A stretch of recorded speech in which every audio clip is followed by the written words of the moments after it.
So I consider myself a David Goggins fan. I'm pretty confidently saying that my life has been greatly changed and impacted thanks to discovering of David Goggins. And I thought it would be pretty amazing to chat with somebody whose life has well been deeply and profoundly transformed and changed because of David Goggins. So therefore, Alex has kindly agreed to share this lovely conversation with me. We've talked about his weight loss journey, the necessity to be uncomfortable every day, how he manages to grind daily, how he stays motivated, what drives him. We've talked also about certain struggles that he has faced in his life, and overall I feel like this has been a pretty amazing conversation, and I'm fairly sure that many people will find something for themselves in this talk. So I'm thrilled to announce Alex. Please give it up for him.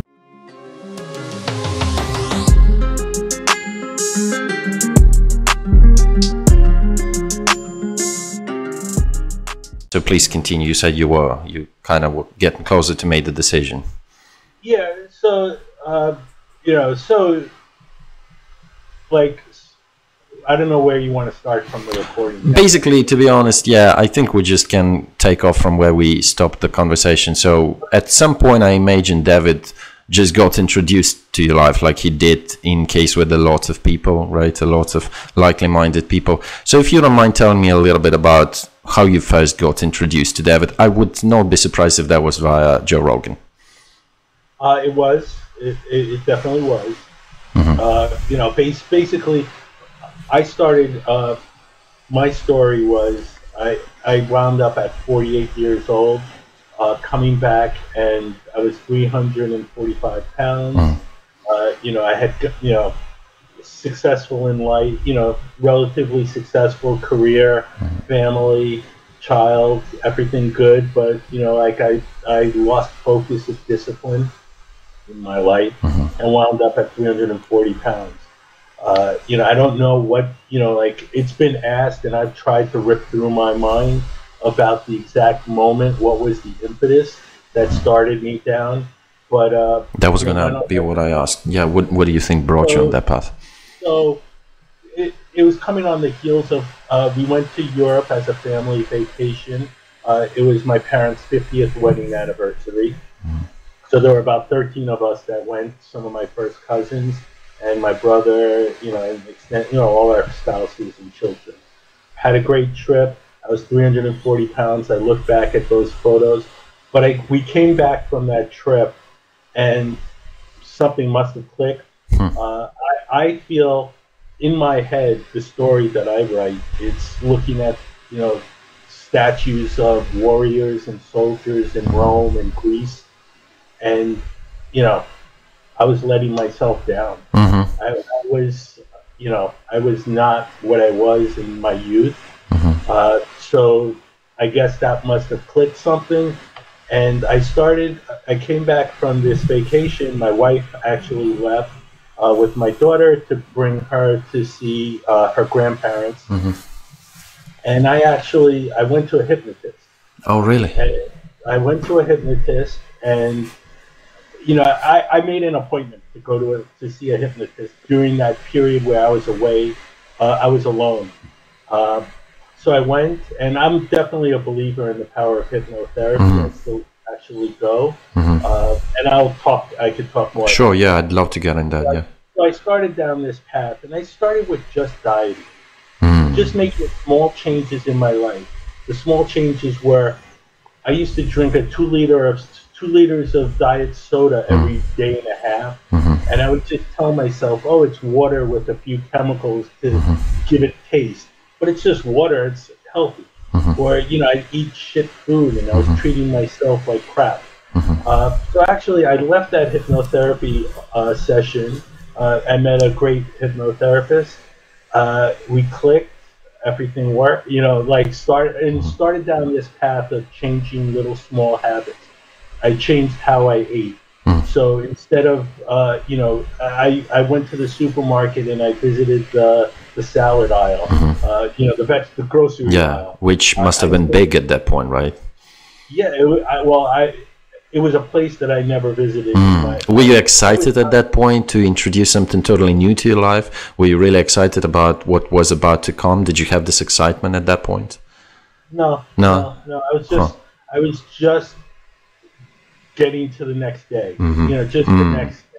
Just small habits. I had, and I joke with the hypnotherapist. Well, she jokes with me. In our first session, we talked about like the vision of what I envisioned, what my body would look like at the end of this, and it's not an end; it's just an ongoing process. But she was like, "You want those six-pack abs?" And she was like, "Why can't you have those?" Oh yeah. And actually, why can't I do something when I So it's just started with small little changes. And I didn't start working out for probably 4 months into dieting. And then I started walking. That people mostly say that's a good start. First, you slowly introduce little eating habits, right? Yeah. Well, the key I see, one of the biggest problems I see, and I see them, I visit, I watch different people. I'm a lurker on the message board of weight loss and things like that, even the Goggins one. I'm a bit of a lurker. But I see what people do, and they set out goals for themselves that are so lofty and so like, yeah, I want to have six-pack abs, but you can't even do a crunch, or you can't even do one sit-up. How about say I want to do 5 sit-ups today, and that's it. So setting realistic goals first of all. Setting very realistic goals, but then constantly pushing against those goals and making sure those goals are something that's going to make you bust your ass at whatever point in life you are. If you're 400, when I was 340 pounds, just walking a mile was my goal, and that was it. And then I would layer on things like, okay, I'm going to run to the stop sign. Okay, from this point to this point, and I do the same thing every single day in and day out. And people would look at, it's raining and I had a plan to go. My ass has to go out. The same, yeah. And you feel pretty powerful at that moment, right? Because I'm the only motherfucker out there. There's not a motherfucker out there looking at me, and I'm out there. That's my fuel. There's not another bitch out here working. For sure, 100%. And I know there are, and when I'm driving down the road and I see some guy pushing himself out there, I fucking nod and I'm like, that's a motherfucker out there. For sure. Yeah, for sure. Every time a person runs in front of me, I don't care what weight he's got, I don't care what pace he's got, I don't care how long he's run previously, I always nod to him, it's always like an unspoken sign of respect, of mutual respect, that's beautiful, yeah. No, definitely. And so I would be, and I started with that little just walking. And then I started run to the sign here.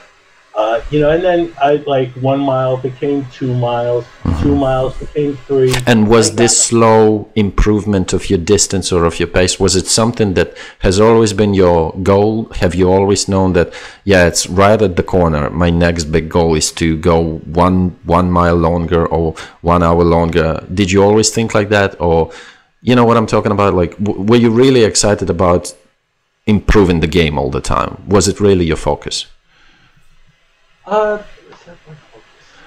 Because when I started running, I was surely not that impressive like anybody. When anybody starts in the beginning, it's not impressive. But then I was personally really obsessed and crazy with going a little bit longer, just 10 meters longer, 1 kilometer longer, and then longer than that, and then longer than that, and then maybe 3 days turns into 4 days run, then full 5 weeks, then 7 days run. Did you have something like that? This kind of approach? No, definitely constantly layering on. But it's like layering on at the level that I needed to be. I do a thing. I live in Florida, so in the summertime it's in the low hundreds, high humidity, and I like to go running in the middle of the day. The sun is hot, sun is beating down, but it's just that that constant pushing, that pushing against that edge. I take a video every time when I finish running of wringing out my shirt. I don't post them anywhere. They're just, my silent wheel. Right. To look back on. Because I look back at some of the things and I'm like, like I'm going to try to show you something. The company I work for, we have, I installed this software, Manycam. It's good for, so this, here's some of. Yeah, I think I may have used it in the past, this Manycam. Yeah. 1 second. Okay, yeah, I think I see. That's my, hold on 1 second. You'll see. So that's, like these are some of my, No way, this you? Really? It's, Wow, look at that. Wow, that's impressive. So this was back when? How old is this pic? Well, this was, I'm jumping around. This is right before that. This was during that vacation in 2018. I'm sorry, 2019. 19. And where exactly in Europe did you go? We went to Italy. Greece. Oh yeah, I knew it was going to be Italy. Probably Italy contribute. Well, we Italy. There, yeah. But I'm half Greek. Oh yeah. So that's I'm half Greek and Haitian. Right. I'm just looking how to make this bigger. Oh well. Anyway, so those are Yeah. Well, that's impressive. That certainly speaks a lot of your, of your approach to these things. And so let me take you a little bit back to where you were about to start. You went to this hypnosis session with this exact agenda. You were mainly focused on losing weight and getting yourself in shape, right? That was your focus when you went there, right? And the first session with the hypnotist turned out to be success, right? That was exactly what you expected it to be. Yeah, absolutely. I started going to the hypnotist, and I'll jump back. In my youth, when I was about 12 years old, my parents took me to a class. It was a seminar called the Silva Mind Control Technique, SILVA, and it's basically some of it. It's about learning the power of self, self-visualization and actualization and things like that. Being able to visualize things. And I use actually some of the techniques some of the beliefs within the system I'm not, but I tend to pick and choose the pieces that I like. And the power of visualization is a big one. So I had always had that, and it's actually interesting throughout that weight gain period in life and things like that. I sort of forgot about a bunch of things about my youth, and it really, it's about all that crap that we create in the dungeon of our minds, and we have to clear that stuff out. Right. In my youth, up till high school, I had done karate. Shotokan karate, and that was a black belt. And I had, that was actually one of the embarrassments of my life, is that I let my temple get to that picture of 340 pounds. I dishonored myself. I dishonored my teachers that put their faith and their lessons into me.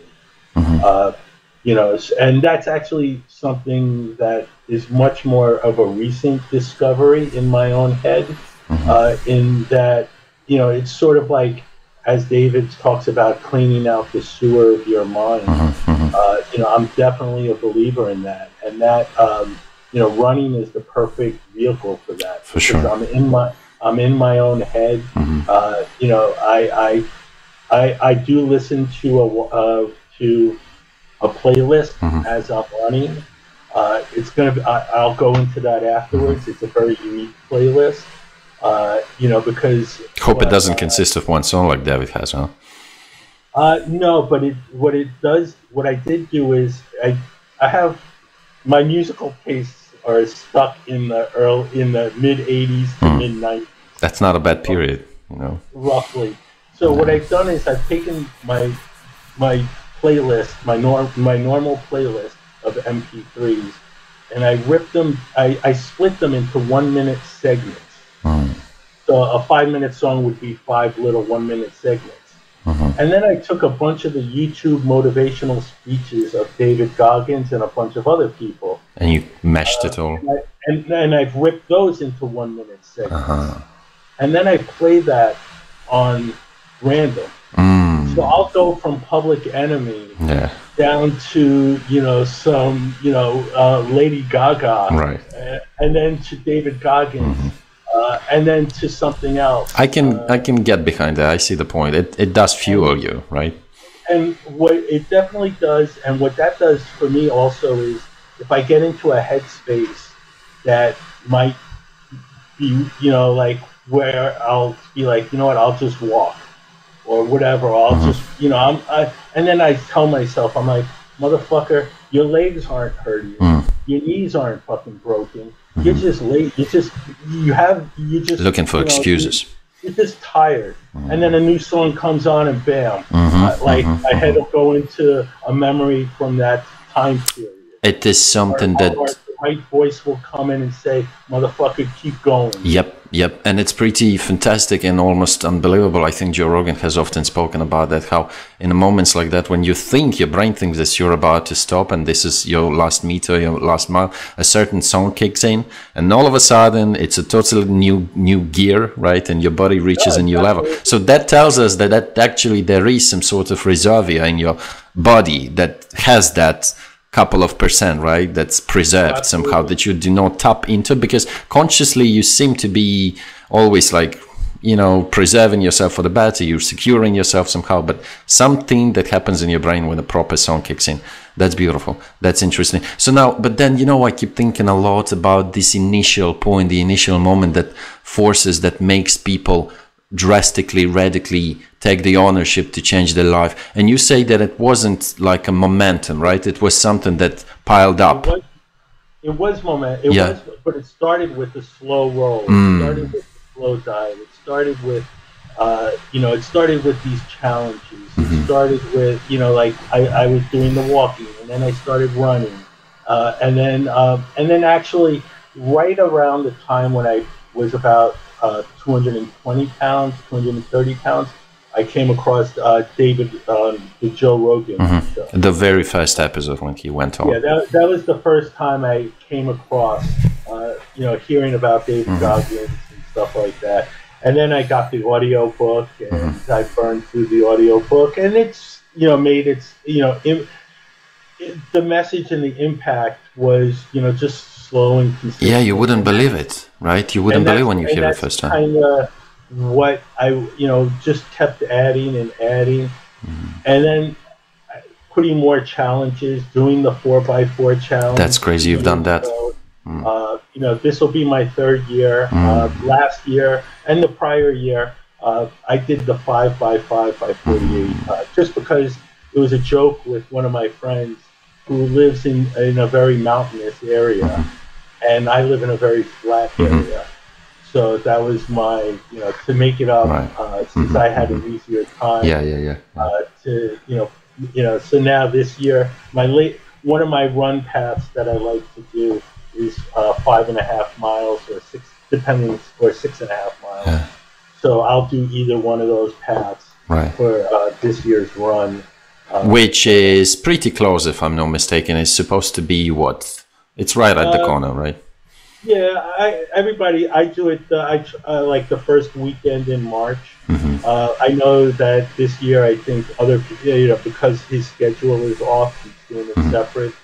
But like everything that I've done, I'm solo. When I go running, there's, and I live in a much, I guess, older area, or maybe now I'm old, but not a lot of people. So when I go running on the street, maybe I see one person, maybe I see another person on my path. I'll see plenty of cars, people in cars, but not a lot of walkers or runners down here, at least in the time of day that I go. And so where you live, is it more like urban area or a little bit more? It's a suburban area, more on the outskirts. Oh, that's nice. Yeah. So, but I take solace. Like there's, you know, like there's not another person out there. You know, I kind of that's for me. Yes, I like when I see other people out there, but also I like when I'm the only person out there, and it's just me and the road, and you know whatever, and I'm in my own space. Yeah, that's beautiful. That's beautiful, and it fuels you and it energizes you, just knowing that you, by far, at least within the visible range, you're the only one doing that thing.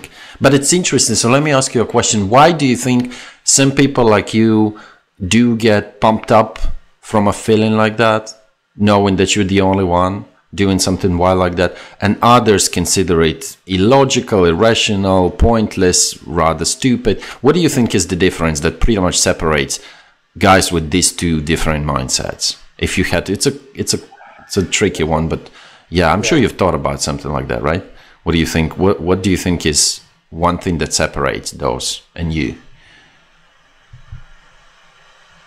Well, in my youth, I was definitely, you know, brought up, you know, doing karate, you know, in a very disciplined, you know, that gave me discipline, and that sort. I credit that for instilling discipline within me. So it's something that's built in you, and you can never lose it.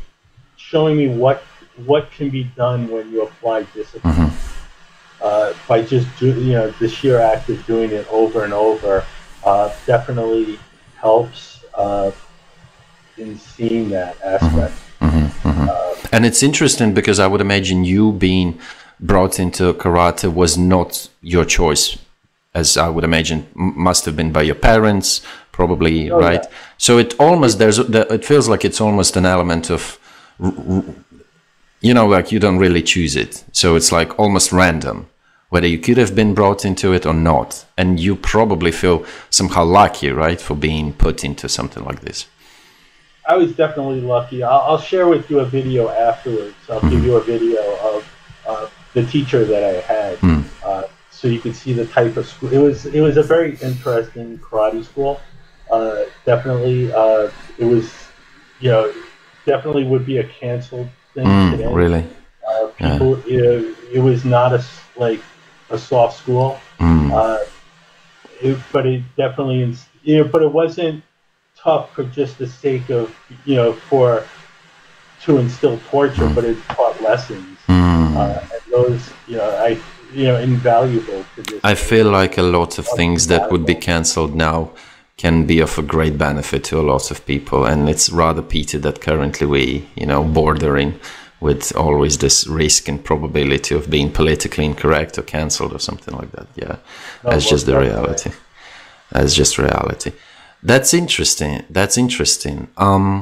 So after you got into the first David Goggins episode, you got the book. What was your opinion on the book? I would imagine pretty much as everything else that David puts out. It was.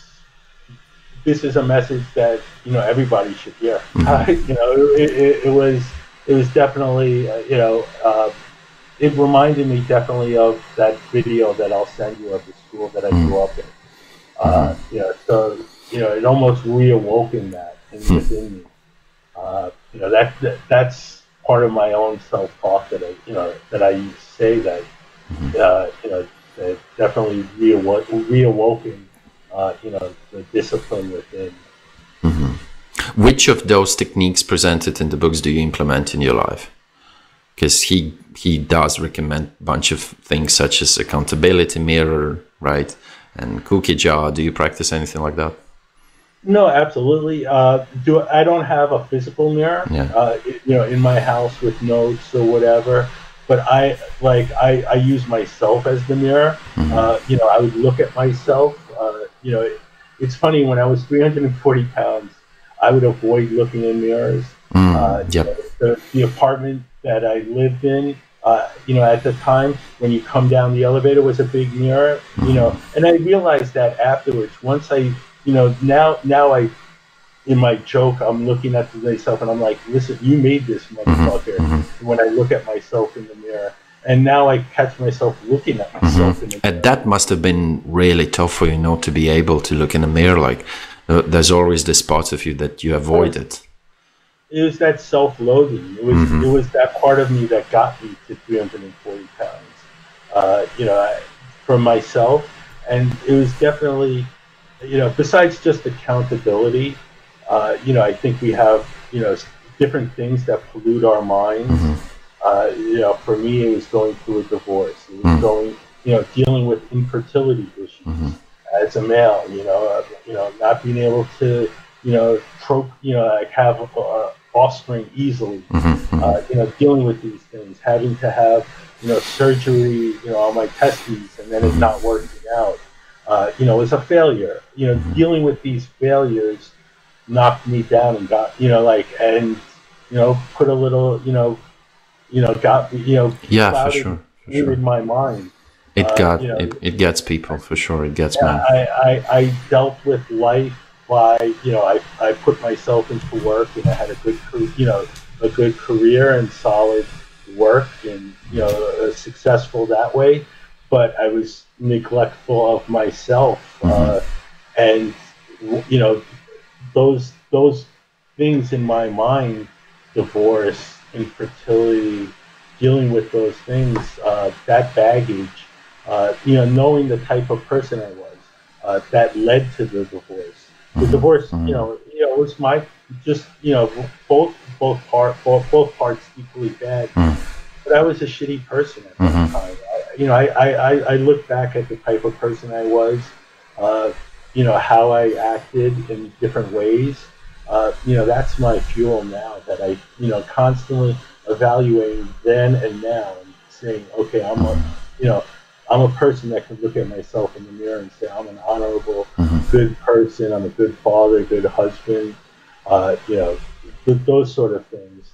But yeah, I think we create in our minds all this sort of pollution and sewage that block, and for me, it led to putting on that weight. I ripped through my head why I put on weight. Was it a mask to keep me from, being out there, cheating on my spouse, and being a shitty person, or all these sort of things, trying to look at myself. So it's in that, that I think we need to look at ourselves and really call ourselves out. So, I didn't have a physical mirror that I would put things on, but in my head, I knew, and I think a lot of us know the type of people we are. We know the shitty things we do, and we make excuses for them, whether it's why we eat poorly, or why we don't take care of ourselves, the excuses that we make. And we have that little voice in the back of our head that, knows what we need to be doing, and we just don't. Or, even now, there are moments where, am I 24/7 in a Goggins mindset? No, I'm not. But I know, like, I take certain breaks and things like that, to give myself the rest that I need. But, but we have to hold ourselves accountable. So I would, I keep as David says, that mental Rolodex of, all our problems that we keep, so I keep, when I'm out there running, and I think about how I acted in certain scenarios and things like that, why I did this, why, and yes, they're cringeworthy moments, but if you don't face those moments, you don't think about those things. Yeah. You're just going to keep piling more crap on top and wind up at you keep running away from them, and you pile more and more in your mind. And so, yeah, it must have taken an immense strength for you to kind of forgive yourself, didn't it? Like, did you have it at one point to go through kind of periods and moments of realization that it's crucial to sort of forgive yourself for what you've done, perhaps to others, to yourself, in terms of gaining weight? Was there this moment of necessity of forgiveness for yourself? Yeah, in terms of like how you're talking about. Yeah. No, I'm thinking about it now. Like, definitely, it's sort of, I'm not gonna let the past hold me back, but I'm gonna recognize that, my actions and things like that got me to where I am. So yeah, in a way, I guess that is forgiveness. But I don't know if I formally, Yeah, if you formed it like some people do, one of right? the biggest things that I've taken into my life is gratitude.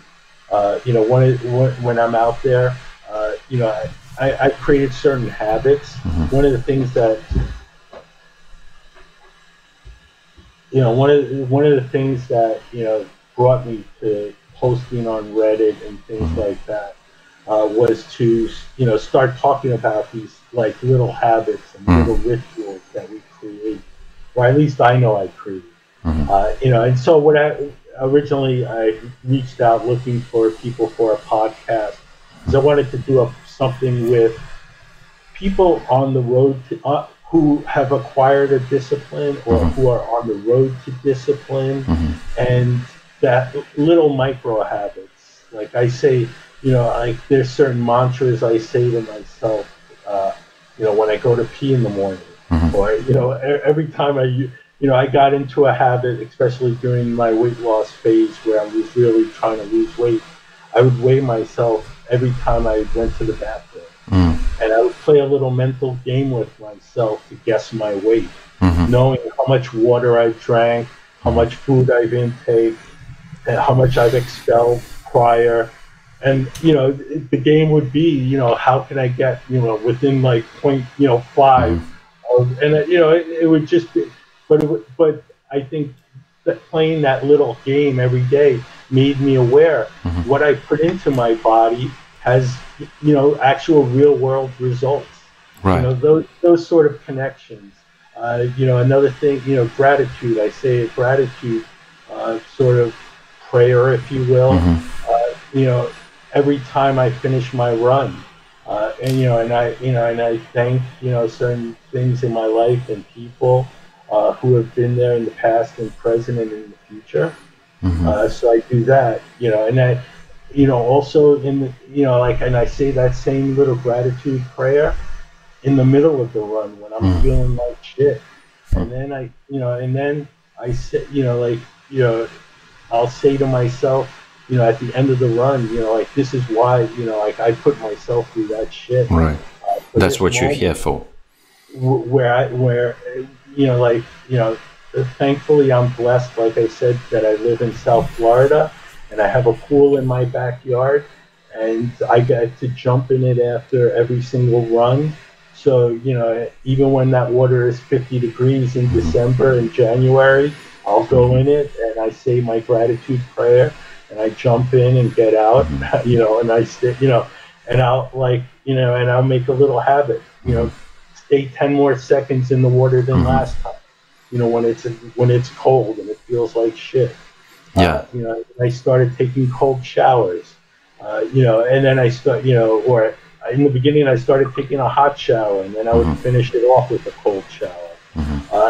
But it's all these little things, but these little micro habits, if you will, and just rinse and repeat. You don't want to do it, you just do it. So those are the real getting back to the lessons of David that I take. That's amazing. Yeah, have you run into a lot of people online who would be following the same or similar routines, approaches, even in this David Goggins community on Reddit? Have you noticed a lot of likely-minded people who would be doing something similar, or is it still kind of minority, you would say? I'm not out there enough to know. Yeah. It is definitely, people in the real world that I've talked to, no one has really heard of. Like when I say like the 4x4 challenge, or if I mention something like, that doesn't sound like. Sounds like some kind of car or something, right? Yeah, but they've never heard of, like they have, and then I'll introduce them to it.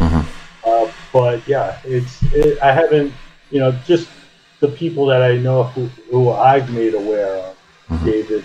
So would you say you have, relatively speaking, figuratively speaking, infected somebody with David Goggins from your environment? Have you sort of introduced anybody to David who would also became pretty obsessed with David?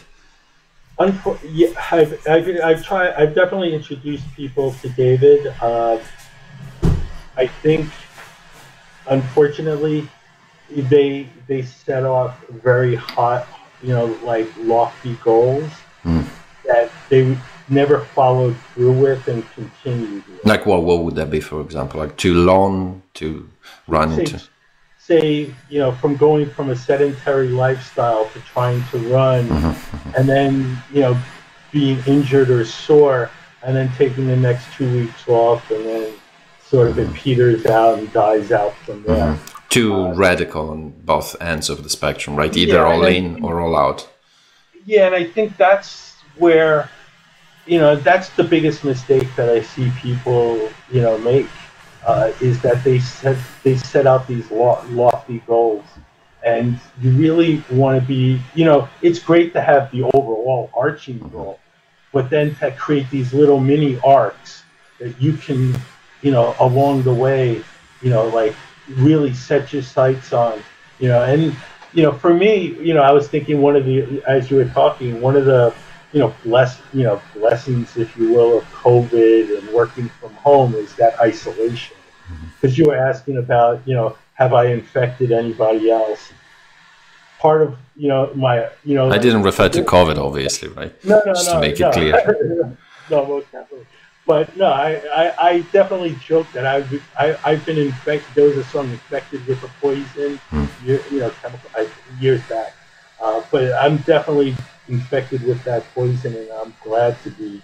But part of what I was getting at was this isolation that I live in, the bubble that I live in, being in suburbia, isolated out, not going to an office, has really allowed me to get into myself and to where I could use this, as, the basis of, what I've accomplished.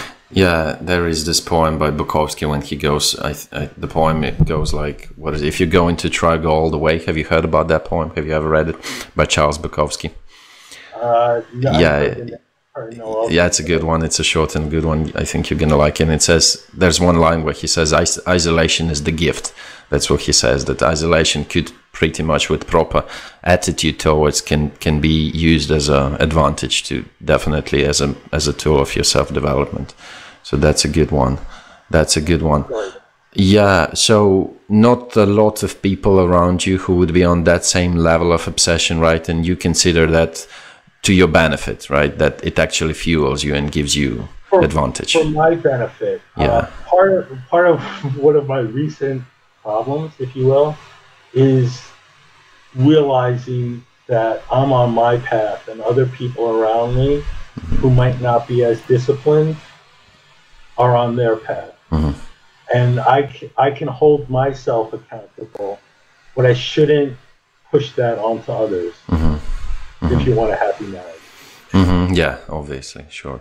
Now, do you miss or do you lack community sometimes? Do you wish sometimes you could be surrounded by same obsessed, crazy people, positively speaking? Is there? Yeah. Oh, absolutely. Well, one of the things, one of the things along my path was when I was doing my walking / running, and I was about 250, 60 pounds.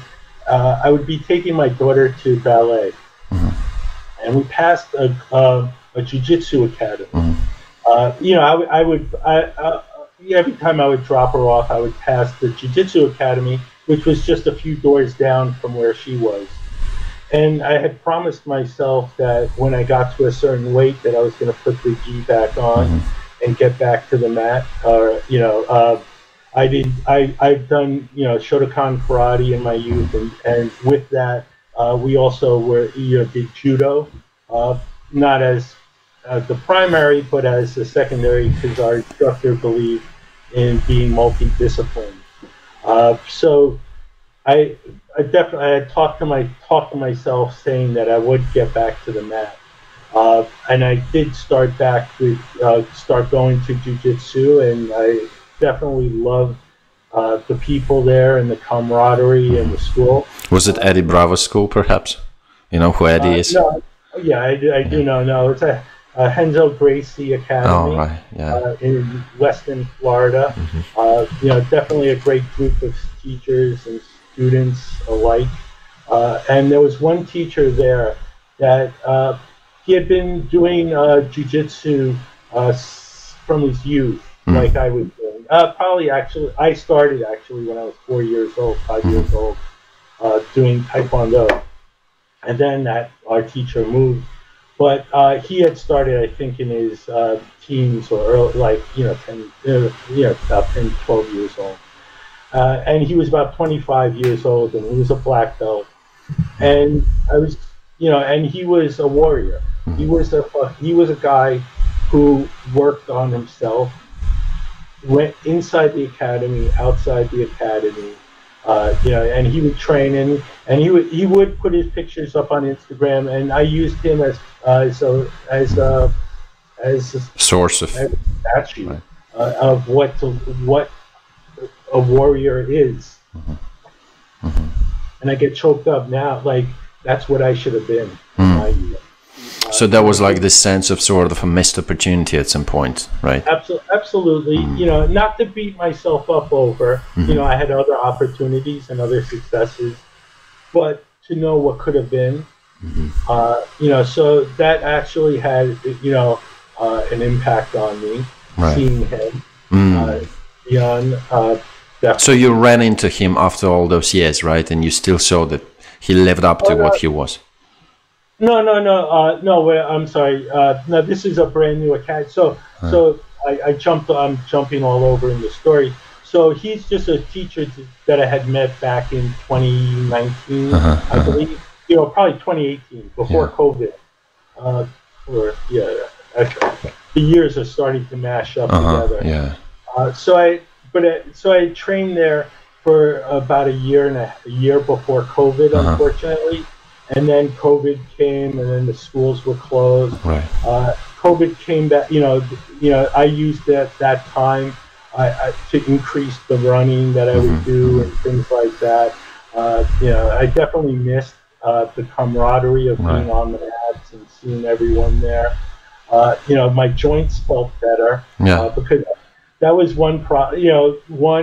and that's the only thing that's sort of keeping me off the mats right now.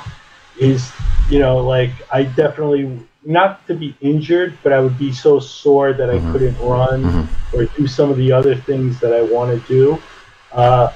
So maybe my body needs more conditioning, or I need to take it. I need to definitely, part of my problem when I'm as much as I love jiu-jitsu, the technique that is not there for me. So I resort to using strength, and I, or hurt my hand. I don't know much about it, but I may have heard that could not be the best solution, right? Like being on the strength side in jiu-jitsu, right? That's not exactly. But that's just my inabilities and my lack of, and I just need, so it's. Right now, for me, I was balancing, all these things, running, jiu-jitsu, things like that I want to do for myself. The overall arching goal is to be much healthier and better, mentally, physically, all of that. So I do see myself getting back there because I do want to get back to the mats. But last year I was doing a lot more training. I did a marathon, the New York City Marathon. Last March, right around this time, they have a lottery for the New York City Marathon, and I had applied. And I said, "What's the worst that could happen? If I get picked, I have to learn, to run a marathon." Yeah. And I got picked. You did, really? What were the odds? What were the chances? The chances were apparently I think they said. It was like a 10% chance of winning or to getting selected or something like that. Wow. But I was happy. I applied again this year, but no, I had a. Was it your first marathon at that point? It was my first marathon. I finished in like 5 hours and 8 minutes. Yeah. So it was not the pace I wanted. I got a bit sick with stomach cramps. Yeah. During at the halfway point. Right. And people had these funny signs along the route. Don't trust the fart. Yeah. And, you know, actually, Yeah. at a certain point, I went into a porta potty, and it was, but then I felt like $1 million afterwards. I know the feeling. But Sure. and then I was able to continue on. But it was definitely a challenge. And How did you feel before before the run itself? Did you feel a bit scared or rather excited about that? What was the feeling before starting the marathon? Excited. Excited. Excited. I took the I in my talk to myself, if I had to crawl it, I was going to crawl it. It was going to get finished no matter what. Right. I think that's the proper mindset. Yeah. You know, that was, you know, like I had a time goal in my head, but I was just going to crawl that fucker if I had to. That was my goal. You know, what was your longest distance prior to the marathon? The longest distance prior was probably, the longest distance prior nonstop was probably 2 miles. Really? 2 miles consecutively, and then the marathon? Before I got selected, I was only really running, you know, like a couple of miles, like straight. You know, maybe after the 2 mile mark, I would stop and huff and, you know, like sort of walk it off a bit. But yeah, I was not, because I wasn't consistent. I never kept. One of the things I really regret was not taking more photos prior and in the middle, and writing down notes of what I've accomplished and what I accomplished there. So it's sort of lost now, right? You feel like it's sort of blending all together into one thing. But yeah, so that's one. But yeah, one of the things that I do around here is I run the same exact path every single day. And it's the same path that I've walked, and actually recently I started modifying it. But I find doing the same one over and over, where I know where every crack is in the ground, you know, and then now I tell myself, I look at a certain sign that I used to run to, and I used to be like, your ass used to be huffing and puffing out of breath. And now look at you, right? Now you're at flying by. You're at 5 miles and you haven't stopped. You're at 8 miles and you haven't stopped. And yet, you know, you haven't even taken a water break, you know, kind of thing. Or, you know, you haven't done this, or you know, and along my path, you know, like for a while, I got a stationary bike. And I bought a used stationary sit-down bike. So it's, you know, how easy is that? It's a comfortable office chair like this, you know, but you're sitting down pedaling. And I would sit down, and I got to doing like 2 hours a day on that. You know, and I would do that 5 days a week. You know, and did I start at 2 hours? I started off just doing half hour a day, or half hour a session. And I would do that 3 times a week. And then it became 45 minutes. And then 45 minutes became, okay, I'm going to do an hour. And then, okay, I'm going to do it 5 times a week now.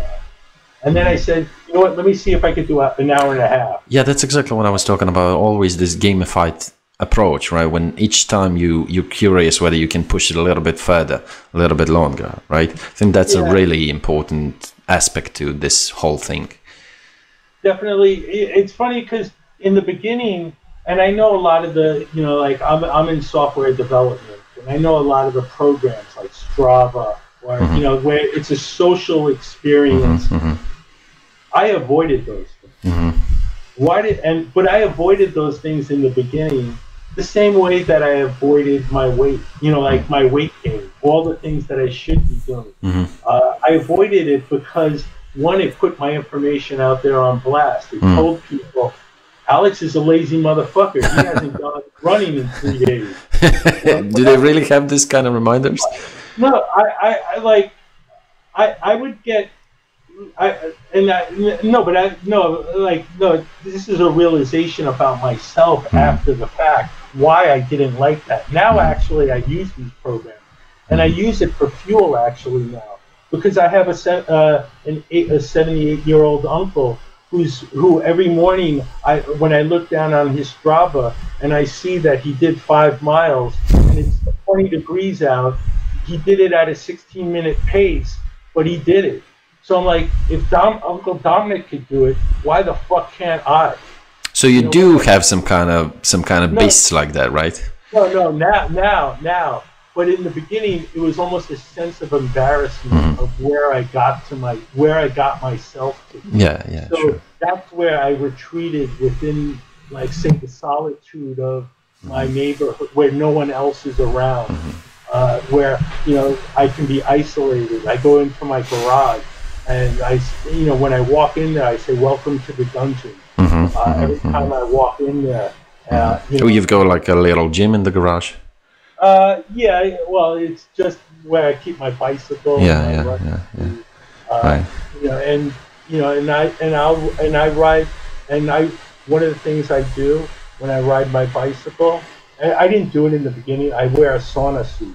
One of those, I have a neoprene suit that I wear, and I don't do it for weight loss or anything like that. But just to make it harder.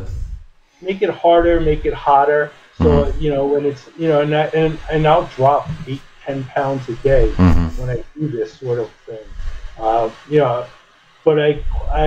I call it flushing out my toxins. When I look at the ground and I see a pile of sweat, that the garage stinks because of my sweat. I take pride in that. Yep. And I go, I did that shit. So I find if I don't have a workout like that, the day is wasted. It is, and like the last 3 weeks actually, I'm dealing with a hamstring injury. I was running. I started the new year, and I said, you know what? Let me, so I finished off for last year. And I was at the beginning of December. I was I had run about 950 miles for the year, and I was like, all right, I'm so close to 1,000. I better, I gotta get to at least 1,000. So actually, I was able to, I pumped up my numbers, and I got to, I think, 1,025 for 2022. That was a good wrap up. Yeah, so then I started the new year, and I was like, all right, I'm going to run 5 days a week, and I want to do 6.5 miles. I had a certain number, so I was trying to do like 5 to 6 miles a day, 5 days a week. And I was doing that, and about the 4th week in, I started feeling some hamstring issues, and I worked through, and I ran through them, and I probably should have listened to my body a little more. And one of my big problems now, like, it's always been a problem, I've avoided stretching. Yes, yeah. I mean, I've always felt like stretching's for pussies. Like, who is? Yeah, but that's not good. That's a bad approach going into training. So I need, so now I need to make sure. So I bought the proper equipment. So when I'm in front of the TV at night, if I'm relaxing, I try to stretch. I try to get up. I try to do certain things, but I'm still dealing with some hamstring issues. So, I'm constantly looking outside, and I'm like, and there is a bug saying your ass should be out there running. And that's one of the privileges of having the access to these communities, though virtual, but still communities. Have you made any friends on the Goggins subreddit with whom you kind of could be a bit competitive in this regard? Anything like this? Not competitive with, and I'm not a big, for myself, I'm more of a self-competitor because I did a lot of and I started thinking about that because I did a lot of competition in my youth. I did a lot of karate tournaments. I put in kumite and fighting, in doing like what they call kata forms, breaking. I did a lot of competition in my youth. So maybe it's that sort of. It's the competition is me against me. So I and that's the only way that I use these these social programs is that I as long as I know you're putting out your 110%, all I care about is I'm putting out my 110%, and I know at the end of the day I put my shit in. That's that's the competition fuel that I need. So I don't. The community I use for other, like just to sort of know other people are out there putting it in. To remind yourself that there are more. Yeah, like that they're doing their daily accountability and other people are out there accountable. That's exactly, I think, what you need to do. It feels like you don't really have to be too personally close to them, just to know that they're still out there grinding. And that's bare minimum that's required. Because once you get a little bit closer to them, then maybe you start kind of get a little bit harder on yourself, because they might be really on a different level. Because, it's only up until a moment you think that you're hard. Well, good luck, running into another animal, right? No, most definitely. Listen, I'm 52 years old. I know, but what the solace that I take is, listen, I'm putting it in like I need to put it in, like, that, yeah. So I that's the way I look at it, that I'm putting myself out, pushing myself to, past my 40%, right, to things that I could have never imagined doing. Like, so that's the fuel, that's the things that I see, that drive me. So, it's not a sense of competition. It's just that we're out here grinding, and you're putting it, Gian, that black belt on the mat, whether he's putting it in on the mat or in his garage or whatever, it's that he's putting it in at his 110%, and he's putting it all out there, at his level, for his level, and, whether, you get injured and, I can't run, like, so the last few weeks I haven't been running, so I've been biking, so I know, like, what, I'm still putting it in there, I'm biking. And if something happened, I couldn't do that, I'll, swim or I'll crawl, but at least I know I'm pushing myself to the limit. It's about being uncomfortable. It's about finding a compromise with being uncomfortable, at least agreeing at a certain point during the day that you can do it and you willingly do it. Because nobody pushes you. There's no necessity to save your life. There's no threat for your life, but you willingly make the decision. It is, and it's saying, and it's finding comfort in that uncomfortable, finding myself in, and saying, what, this is right where I need to be. When I'm feeling like crap and uncomfortable, that's what I tell myself, and I'm like, and then at the end of it, part of, like a lot of the things I'm talking about are all come from these motivational quotes. There was Joe Rogan was talking about, when you feel like crap, going into a yoga class, but at the end of it, and when you don't feel like that last 20 minutes, you don't have, no one's watching you, put yourself out there at 100%. But if you put it in at 100%, and when you're all done, you're like, I got that shit done. Like, no one else, like I did that. That's my fuel. So I use that as... Yeah, I think, at the end of the day, that's what your identity is built on. You've got to invest something in yourself, because tough times will come, and then you're going to have to resort to some moments when you nailed it. And if you ain't got moments like that, then, it's a short way to some sort of depression or anything like that. Yeah, that's true. So let me tell you about your approach towards losing weight initially when you were still overweight. How did you go about that? Were you following a diet, some kind of protocol? And here I was very disciplined also, looking back. So I started dieting. One of the things that they have in American supermarkets, and I've seen in European supermarkets as well, is these salad kits to make life easier for you. They have, some salad material, some croutons, some dressing, and they have the calorie label. And it might be 4 servings worth, and so the whole bag is 500 calories or 400 calories.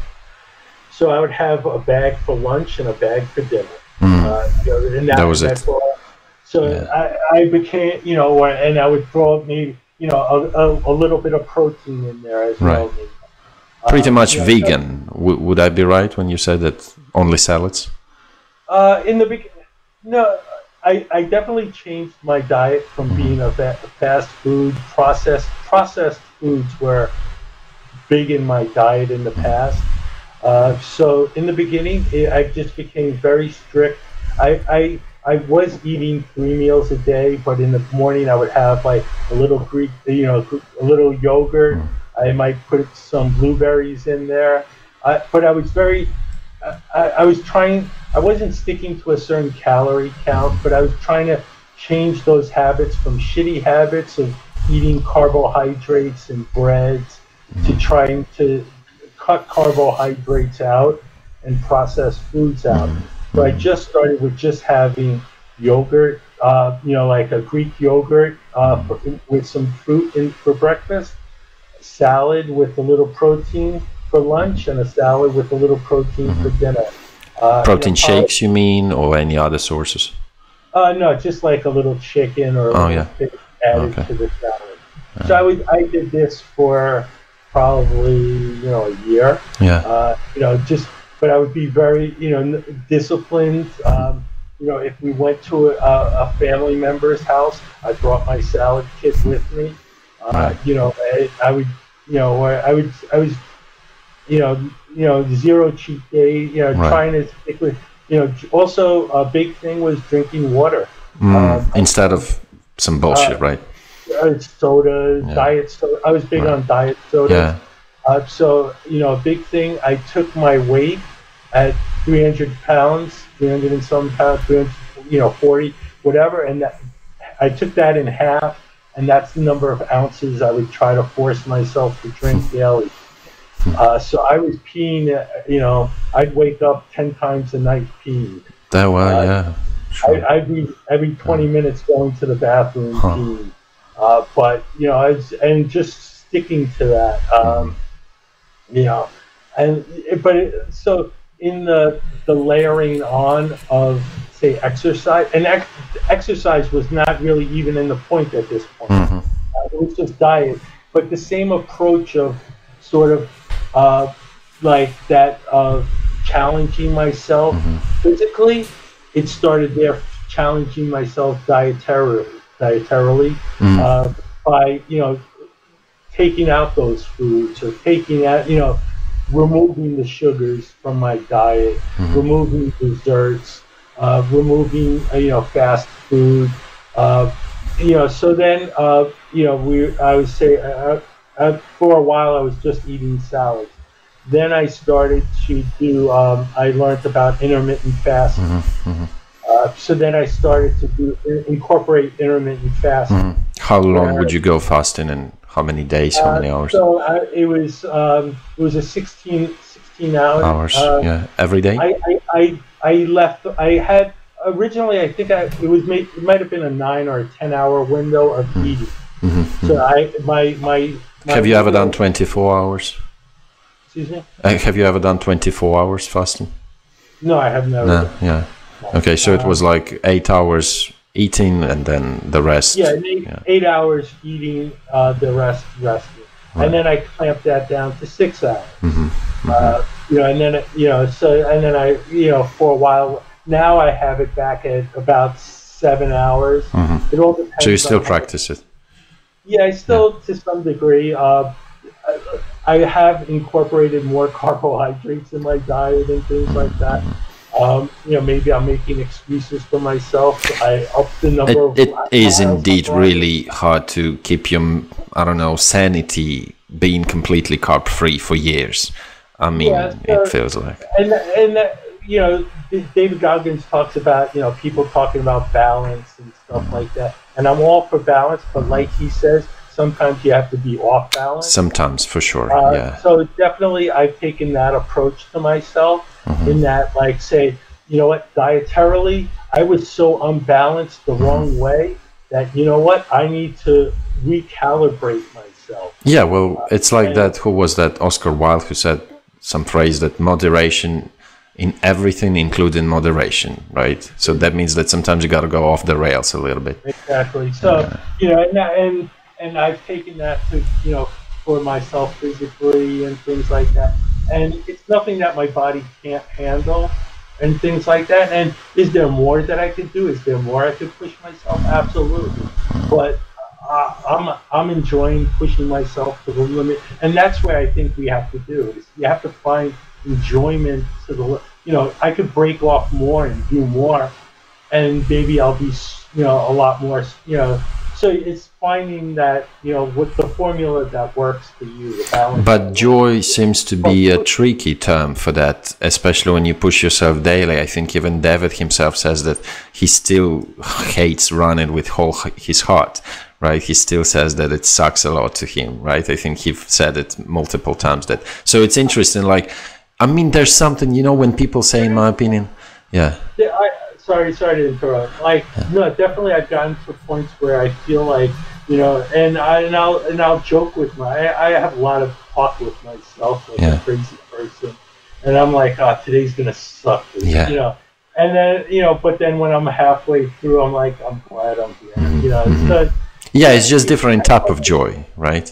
And it's how you classify, you know, what you classify as, you know. But yeah, that suck is part of it, and but yeah.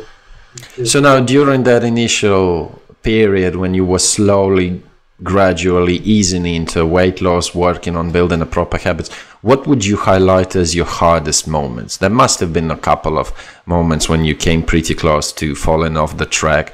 What would you say was the hardest in that initial period?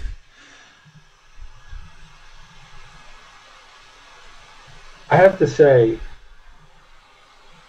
I've taken myself off the track in terms of, hey, we're going on a vacation, we're going to have, you know, a good time. But thankfully, I have not questioned stopping.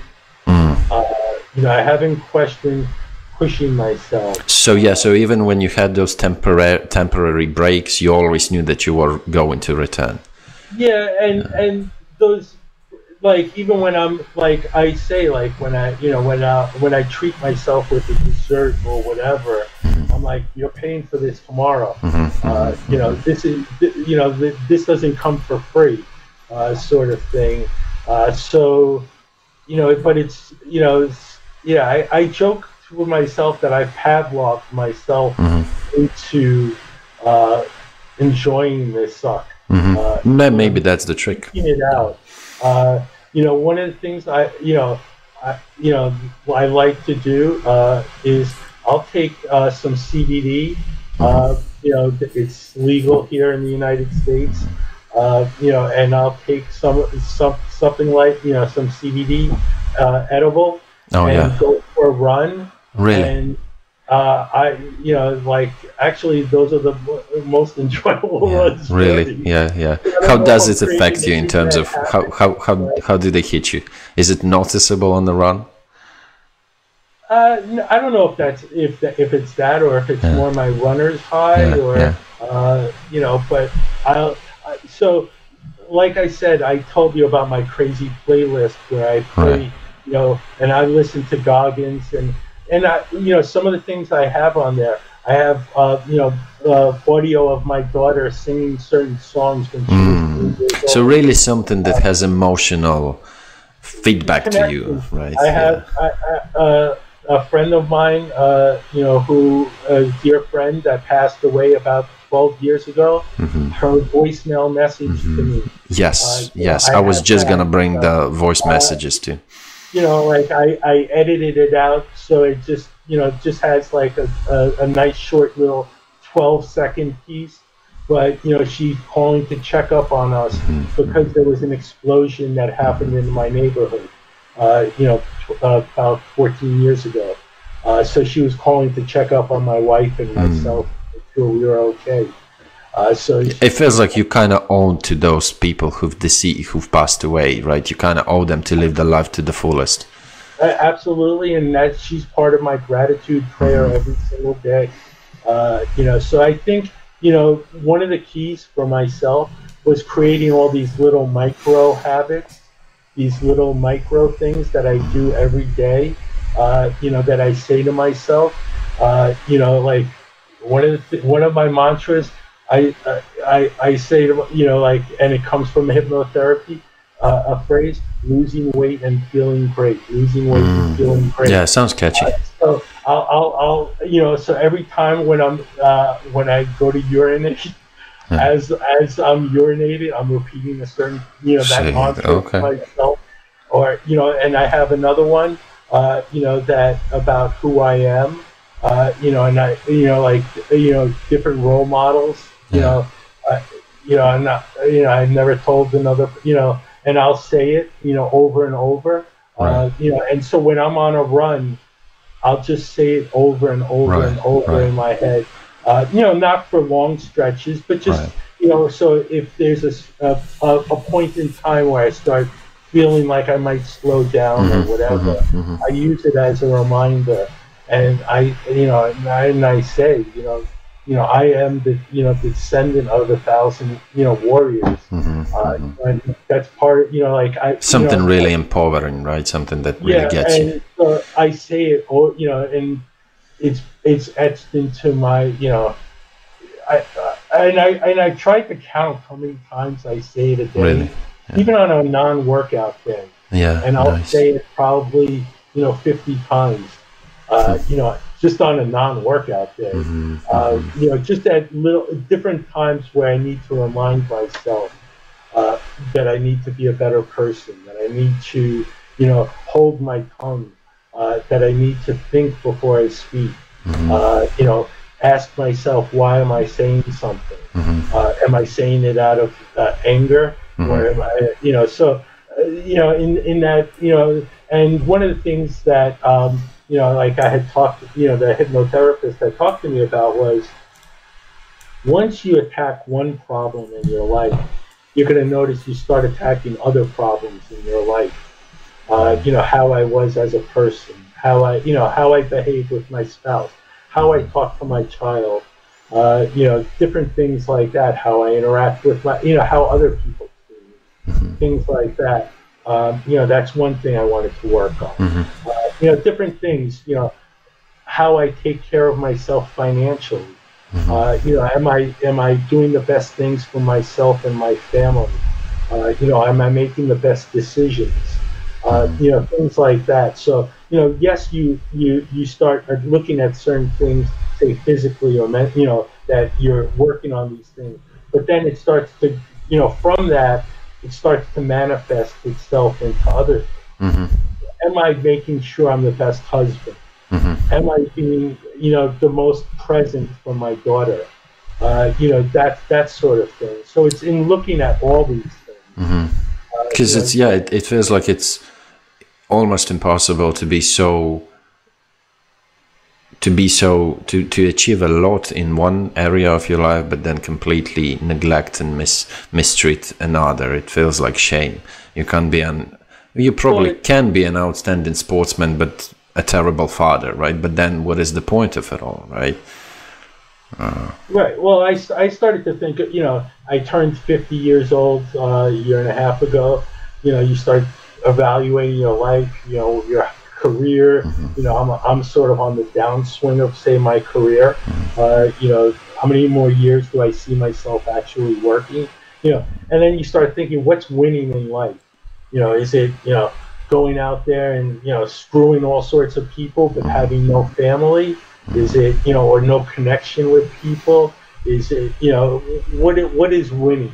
Is it having the best life, having the best spouse, having the best sex life with that spouse, having this, having the best relationship with your parents, having the best, why can't you have it all?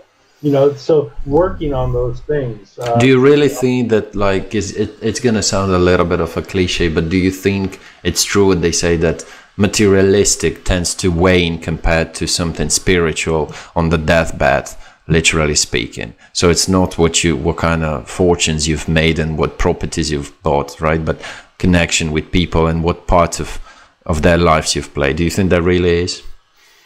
Definitely, but you know what? for the sake of where my life was at 340 pounds, thankfully I was successful in my career, that I could have, like I wasn't working, 14 hours a day shift work or something like that, where I can't invest time in myself and get a little unbalanced to rebalance my health or whatever. So, thankfully I worked from home. I, had a good, so yeah, it's a balance. It's like everything, it's a balancing act. You need to have, so, but yeah, no, I definitely believe that, it's more in the connection with people, family, and the connection with yourself, most importantly. Are you happy with the person you've created? Yeah, and the necessity to honestly ask yourself, what makes you happy? That's one question that a lot of people just never seem to ask. No, I wasn't asking that self. I wasn't asking I wasn't asking those questions of myself. I wasn't asking the questions of myself to be the best person I could be. I wasn't asking a lot of things. But it was definitely in that discovery, the transformation, that weight loss, opened up other things. Because the weight loss was a symptom of like the sewer of my mind, if you will. It's by clogging up that sewer. And what part of the self-talk that I do with myself, I call it going into the sewer, and living in that sewer and feeling good in that sewer, through physical challenges or through being uncomfortable, that I need to face all those things. I need to face the type of person that I was. I need to face infertility. And yes, I was that I dealt with infertility. Thankfully, we were able to have a daughter. And even if I wasn't, you know what, I can own, maybe I don't look it in the eyes, right? But at a certain point, I saw that as a failure of myself. And I registered it as a failure to myself. Was it a failure of myself? No, it's a biological failure. So what makes you shift your perception? What helped you shift your attitude towards that, from treating it as a disadvantage and a failure of yours to looking at it differently, to looking at it as perhaps maybe even another option to achieve more and get more, but just via a different way? So do you think that was one thing that kind of helped you change your stance on it? Definitely David Goggins' mindset, that mindset of owning it, of facing it, of recognizing it, sort of thing, of taking ownership of the type of person I was, that sort of thing. It's definitely, sort of, knowing that I'm responsible for the person that I create, not anybody else. I'm responsible for the image that's given off. So being accountable, holding myself accountable, that whole self part is the most important. Whether it's, if that's self-accountability or self-discipline, but it's that belief in that self, and that ultimately knowing that nobody else is responsible for it except for myself. Yeah, being able to, at the end of the day, look back at that thing and say, yeah, I kind of fucked up, or a fuck up happened without even me doing it, because obviously there are plenty of things that just happen to us that we have no control over. But then at the end of the day, being able to say, whatever happened, at least I was able to look it in the eyes and to own it, right, and to run it, to do whatever depended on me. That takes a lot of courage and a lot of strength and a lot of pain, for sure. And I feel when I hear stories like that, of some sort of misfortunes like that, especially about men, because I don't know, I mean, I don't want to sound like Jordan Peterson when he talks about men versus women, right, and what kind of different struggles and battles those go through. But it's just there are so many silent, unspoken battles that men go through that nobody ever hears, but just them, because men barely go to psychologists. Like 8 out of 10 men, they probably don't even know who psychologist is, and all of those, and how many times we just gotta look inside of us to find for some kind of a light that those battles nobody's heard of. It's just really sad and painful. Yeah. So. No, most definitely. You know, I know for myself, like I was very open to therapy. I started, you know, like when my first marriage was going to crap, you know, we were dealing with infertility. We were both young and didn't know how to deal with failure. That was really. And you, I would imagine, were probably taken all on you, right? Blaming yourself greatly. No, absolutely. And then, you know, I have, you know, personally, you know, self-esteem issues from a young age. You know, I grew up. I'm of a mixed background. You know, my father is Greek, and my mother is from Haiti, which is in the Caribbean, a black country. It was the first slave nation in the Western Hemisphere. You know, so I was a mixed child. You know, people see you as, you know, I'm not white, I'm not black. You know, to some Haitians, I'm not really Haitian because I don't speak Creole. You know, all sorts of things, all sorts of insecurities. You know, in school, in my grade years, you know, I didn't have the attention of girls or things like that. You know, I definitely sought out that attention. You know, in college, you know, I jumped from relationship to relationship. You know, sometimes, you know, definitely leading people on. You know, like making people think that they're the only person I'm going out with, and meanwhile not being able to be honest and saying, you know what, you know, this is where we're at. But it was needing that sort of validation from multiple people, and not, you know, at the time, did I know that's what I was seeking out? That's what I was doing. You know, there's a part of me that thinks, you know, the weight gain that I put on was to keep myself unattractive, so that I wouldn't have an opportunity to cheat, so I wouldn't step out on my wife. You know, if I make myself undesirable to the world, there's no way that a marriage is gonna break down, right? Exactly. I'm in, you know, kind of thing. You know, I don't know if that's my armchair psychology going through, you know, as I'm running and ripping through my life out. I wouldn't call it an armchair. It's a pretty deep conclusion that you might have drawn. I don't know if that's actually what it is, and I don't know if you can actually know if that is right.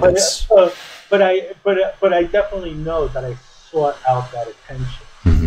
I looked for that attention in women. I wanted that, and so I think back about why I did, and I think back about rejections and things like that. You know, so, you know, and as David talks about ripping through your life, moments where you felt like you were excluded, you know, why you were excluded, and saying, you know, fuck that, I'm who I am now. I don't care, you know, I'll put myself wherever I need to be now. But as an 8-year-old kid, not knowing how, you know, even to this day, my first language was French growing up in my household. The primary language was French, even though I grew up in the United States. The household I grew up in, we lived with my maternal grandparents, who primarily spoke French. That was their first language, and they were not great English speakers. So we spoke a mixed Frenglish, if you will. You know, but one of the things my parents say, you know, I came home from school, from kindergarten, saying I don't want to speak French anymore. And I don't know why, something happened, but I must have answered the question in French that the teacher asked, and kids laughed. And from then on, I've had a mental block against speaking foreign languages. Or not that I have a block against it, that I have a fear and a phobia of making the wrong mistakes when I speak in public. crazy how those little moments in childhood could traumatize us. Definitely. So I think, but it's recognizing, trying to get down to these root causes of things in our minds, why I do certain behaviors, why I do, this and that. That is definitely one of the strengths that I've gotten through David Goggins. Being able to analyze and why I acted, why I did a certain behavior, and not, yes, it's something I might have done, and I'm not proud of, but I can't undo it. But what I can do is recognize it and say and realize why I did something, or why I acted not in my best interest. But now that recognition of it, now I can own it and I can make it mine. So I can say, you know what, I'm not going to do that, or I'm not going to let that bother me, or I don't give a shit when anybody else thinks. Is there still at least a bit of fear in you of repeating some old mistakes? Because with me personally, sometimes I tend to kind of fuck up, and then when it's all said and done, and when things are kind of getting calm again, and I move away from that fuck up, I kind of worry and fear that I haven't drawn enough conclusions out of that situation. And I'm always worried that, man, if I analyzed it enough, and if I understood that enough, if I concluded enough for myself. Do you fear about anything like that sometimes? I have not yet. No. I haven't had that anything like that. Yeah.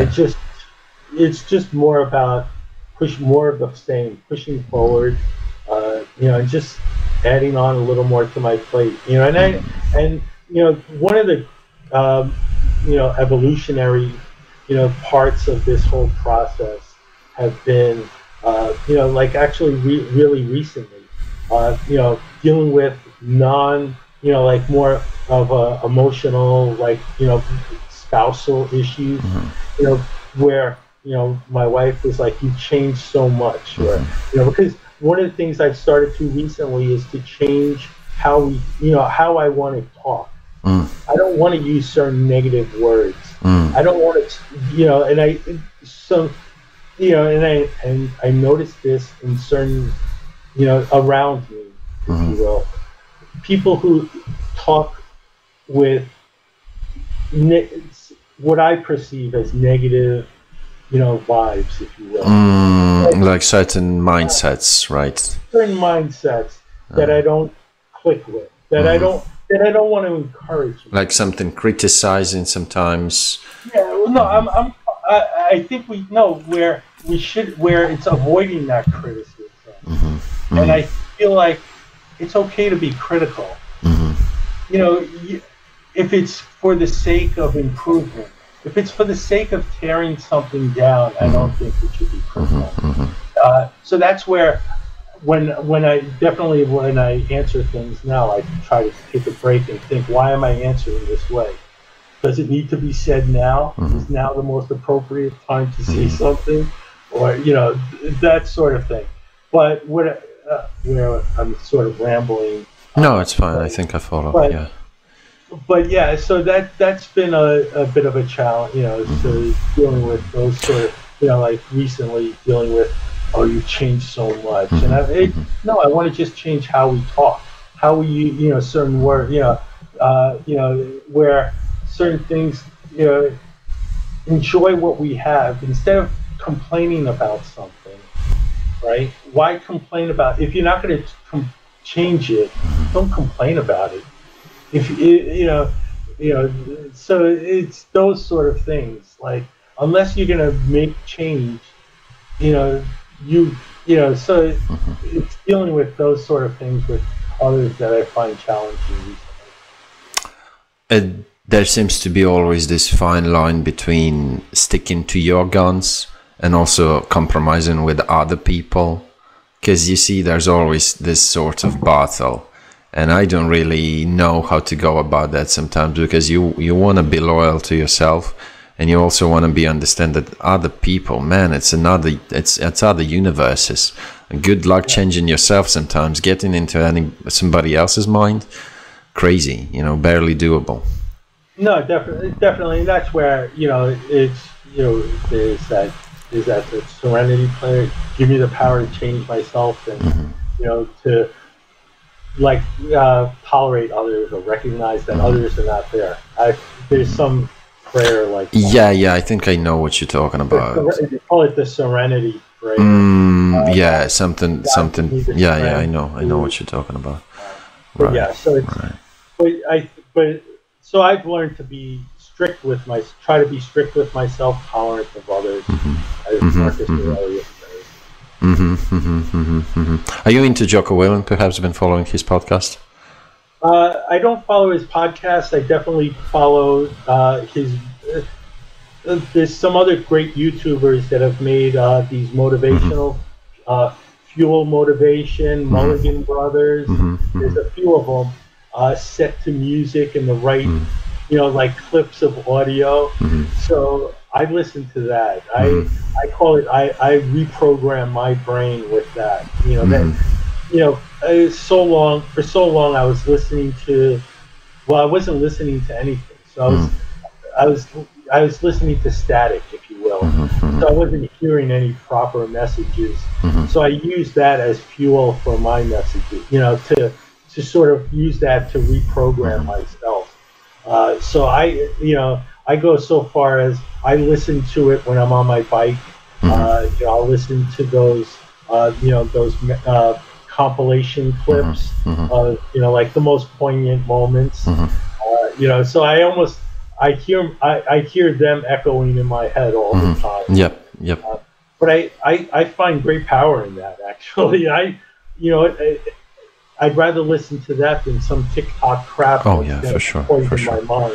For sure, definitely. Yeah, well, TikTok is also filled with stuff like that, with motivational stuff. You know what I don't really like? I've been talking to another person about that. I don't like how sometimes like Rogan, for example, how he says, bro, you know how in China, TikTok is filled with only educational shit, and Chinese always inventing. Man, I don't believe that. No way you go to China and you go to TikTok and all you can see some science experiments and education. For sure, they got some bullshit there in China as well, right? It's just...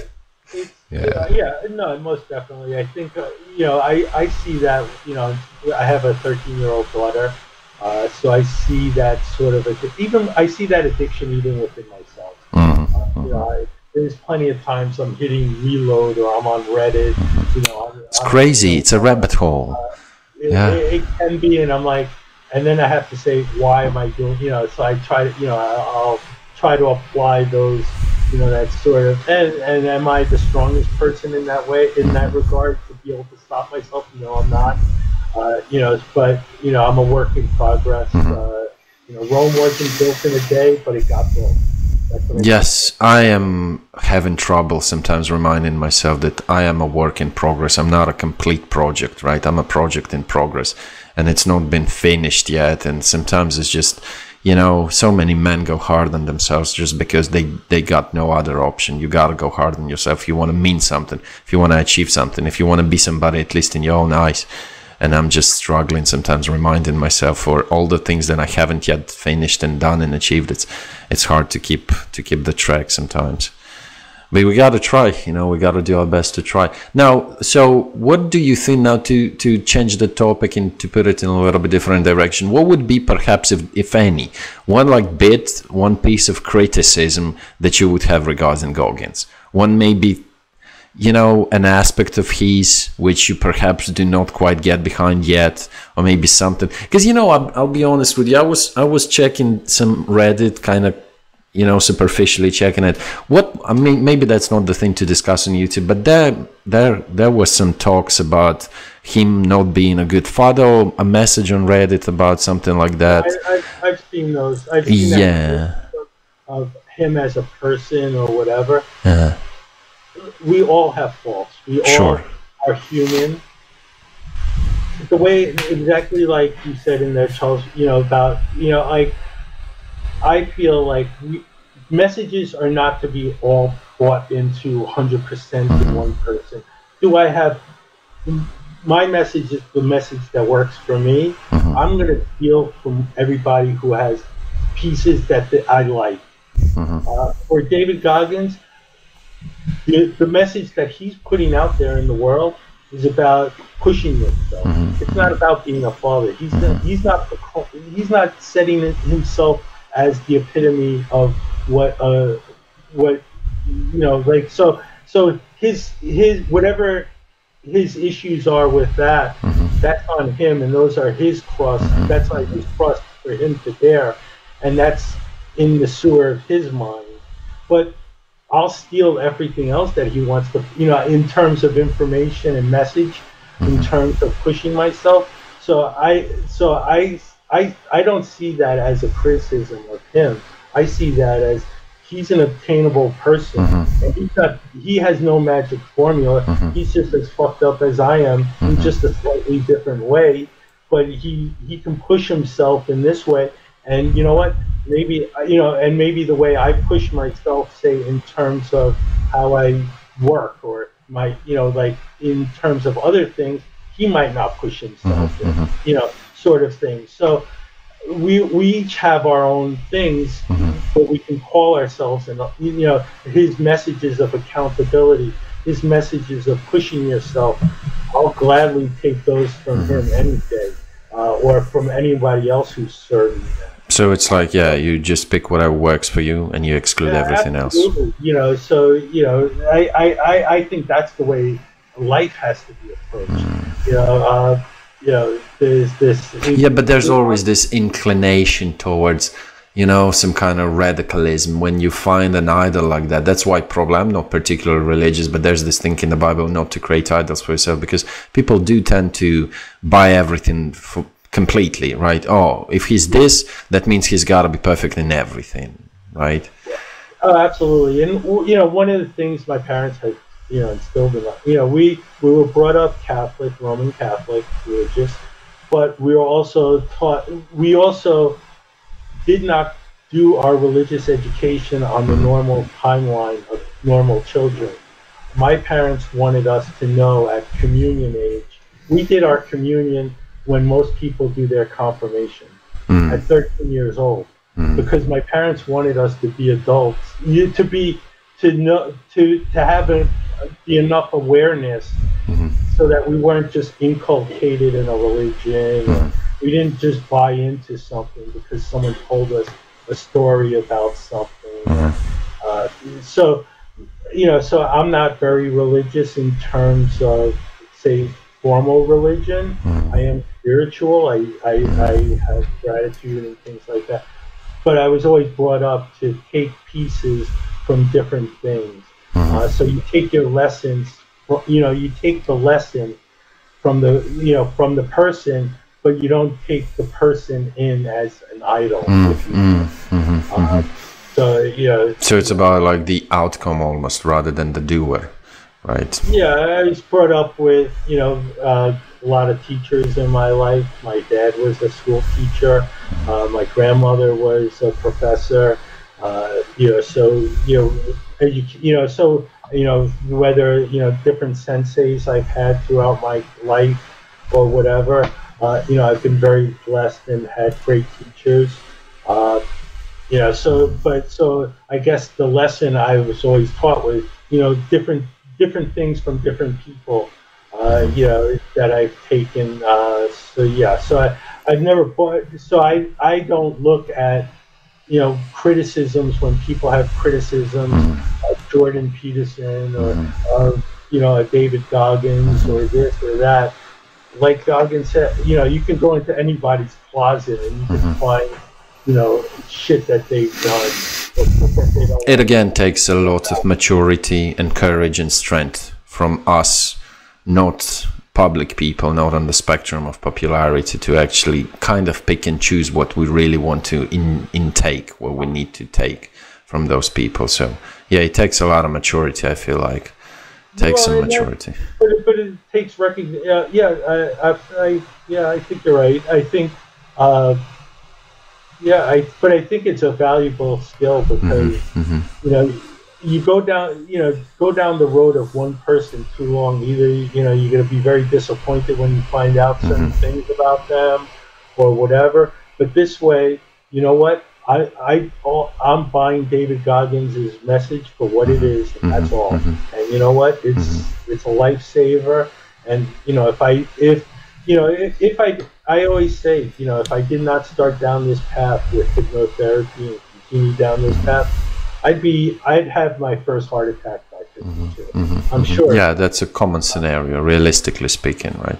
You know, I would, you know, my first or second, or I'd be dead. You know, so, you know, what message was I listening to get me to that point? So I was, you know, so it's about a change of attitude and you know, like opening myself up to these other messages that I hear from people. You know, whether, you know, and whether it's, you know, David Goggins, or, you know, reading Stoics of like Marcus Aurelius, you know, different things, you know, you know, picking and choosing different messages from different places. Yeah, but where do you think these people's tendency to fall into some image or some idol completely, where do you think that comes from? Where does this necessity almost like come from to buy everything at once? You know what I'm talking about? Like, if you seem to bump into somebody on YouTube who is preaching a powerful and useful message for you, you feel you can't help but hoping somehow, maybe I'm speaking for myself, hoping that the person will be infallible, you know, sinless. Where do you think that comes from? Do you think it's about this generation of men that were raised fatherless? Because, you know, it's a common issue in a lot of households, right? And lots of men tend to find some kind of idol for themselves. Yeah, where do you think that comes from? Honestly, I never was one to idolize, like, yeah, you know, to you know, so fall like into one specific, like, say, you know, mindset of a person or anything like that. You know, one of the things I think, you know, thankfully, you know, from its early childhood, doing karate, it's a very solo sport. It's not a team sport.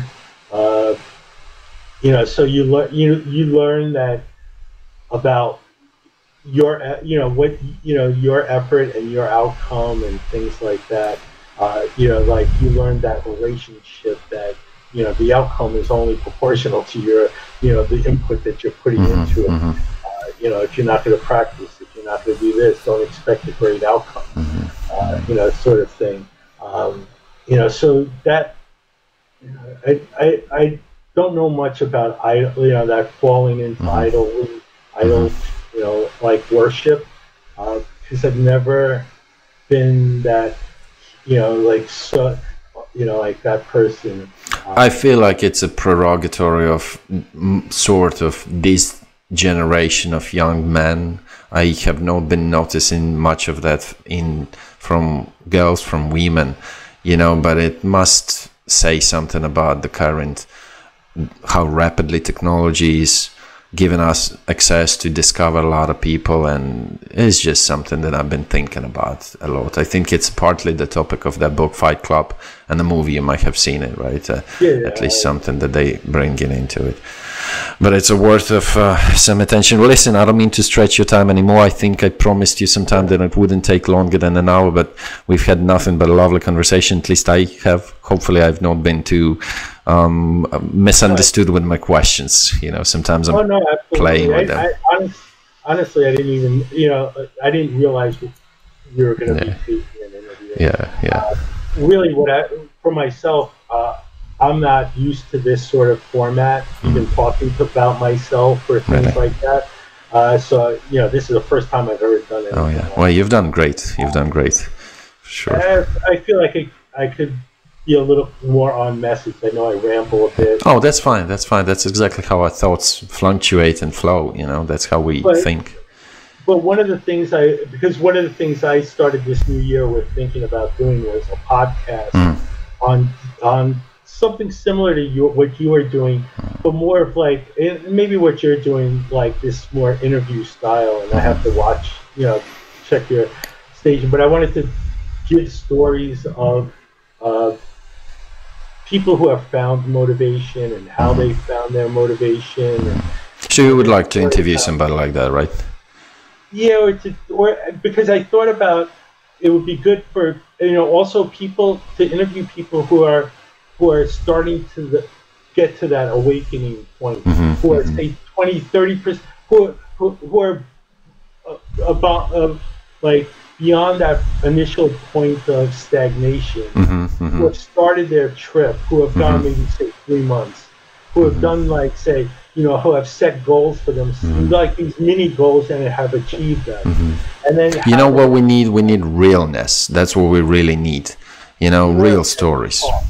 Yeah, so that more authentic talk, and then to also talk about how we got to the point of 340 pounds, how we got there, because I think that might be helpful for some people to hear that message.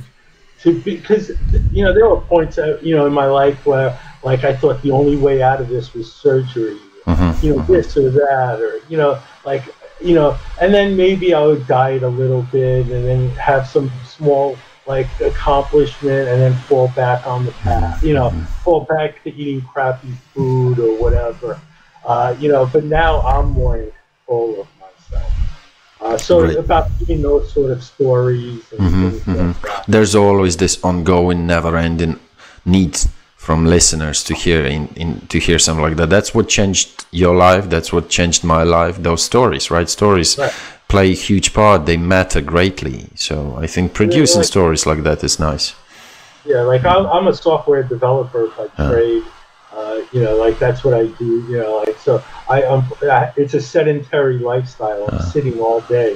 So I need to, and that's what got, that's part of what got me to where I was. Not, not making the time for myself to, take care of myself. I was focused on career. I was focused on, whether project, different things like that. So it's relearn, rebalance, that sort of thing. How about yourself? What do you do? Or well, I've done. What's that? Where in the Ukraine are you? It's central part of Ukraine. It's relatively peaceful. It's been relatively peaceful now because it's pretty much the center. So I've always said to people, should the central part of the country go down, the whole country goes down. So sometimes I feel like I'm rather privileged by living pretty close to the capital, to Kyiv. But at the same time, we do have some unfortunate instances where cities pretty close to Kyiv were pretty badly damaged and lots of people died. So sometimes it's a questionable privilege, So the geographical position is, it's a tricky thing sometimes. But currently it's been going pretty well. Surely not least thanks to the international support, but we're fighting, and soon it will have been 1 year after a couple of days. But yeah, it's been a crazy year. It's been really transformative and crazy year in a lot of regard. We can record another episode just talking about how life's changed for those Ukrainians who faced with war first time. So yeah, it's a lot of things in terms of perspective and your attitude towards Russia and Russians has critically changed. I feel like if anybody, I'm sure a lot of English native speakers gonna, what I keep hearing sometimes from Americans and other people, like sometimes this image, I'm gonna allow myself a little bit on the rant right now, like the image of Russia and Russians somehow, at least 1 year ago, used to be pretty high. I keep hearing shit like that from Rogan time to time, how he praises this Russian culture and this unquestionable contribution from literature and culture and whatnot and fucking actors and this and that. And I used to be somehow pretty close to that. And then after the situation began, after the full-fledged war started, this whole fake image just shatters. And then you're faced with reality. And then you go talk to those simple Russians, those civilians, and you think, people would normally say, Americans would say, well, it's not about an average Russian. An average Russian doesn't want.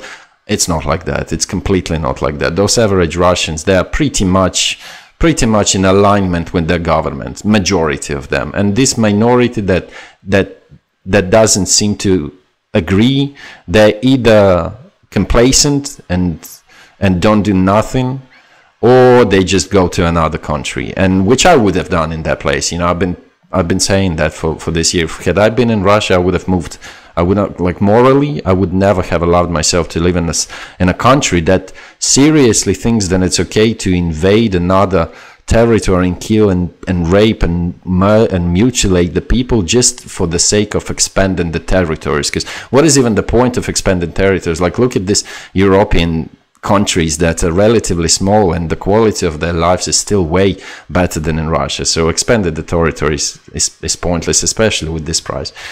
Yeah, so that's about it. I've been I've done a couple of things. I've been in logistics, I've been in marketing, I've been teaching English for plenty of years. It's nearly 7 years. So yeah, I've been making a living teaching people how to speak this beautiful language. You know, English has played a big part in my life. For sure, yeah. It's been fun. It's been an interesting experience. Yes, definitely. You know, if you'd ever like to do any more, like, oh yeah, we will. I don't know. You know, part of what I, you know, if you want to make a better episode or how, like, because I almost feel like I was just doing a lot more talking and not. Oh no, man! Listen, but I'm the host. I'm supposedly the host. You know, so I'm interviewing. That's what I want to hear from people.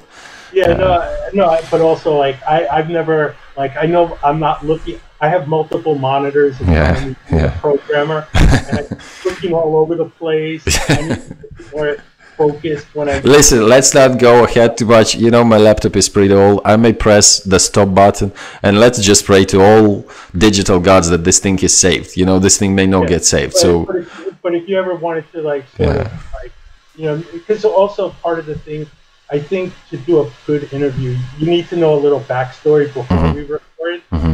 You know, and I didn't give that to you. That's why I felt at the beginning I was giving you, like, sort of my backstory. Yeah, we seem like we jump in this pool straight on, right?